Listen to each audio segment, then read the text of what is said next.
La colère. 4 points essentiels. Tout d'abord, qu'est-ce que la colère selon la Bible ?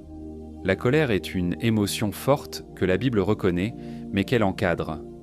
Il existe une colère mauvaise, née de l'orgueil, de l'ego ou de la chair. Mais il existe aussi une sainte colère, une indignation juste face au péché et à l'injustice, comme celle de Dieu. La différence se trouve dans l'intention et le contrôle. Éphésiens 4, 26. Si vous vous mettez en colère, ne péchez point. La colère devient péché lorsqu'elle n'est plus maîtrisée et qu'elle détruit.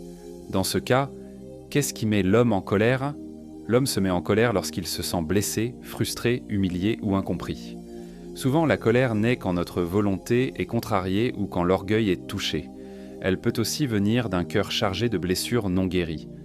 Proverbe 15, 18 « L'homme violent excite des querelles ». La colère révèle souvent ce qui gouverne réellement notre cœur. De ce fait, que peut provoquer la colère ? La colère mal maîtrisée détruit les relations, aveugle le jugement et ouvre la porte au péché.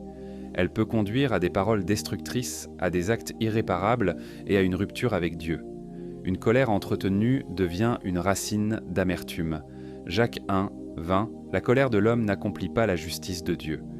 Ce que la colère promet de régler, elle finit souvent par aggraver.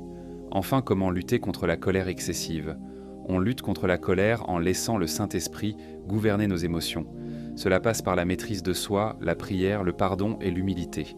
Il faut apprendre à se taire, à remettre la situation à Dieu et à choisir la paix plutôt que la réaction. Proverbe 16, 32.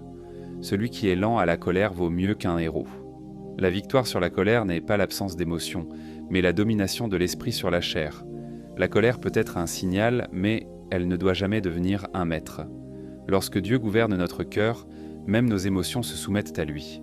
Choisissons la paix, la sagesse et la maîtrise afin que notre vie reflète le caractère de Christ.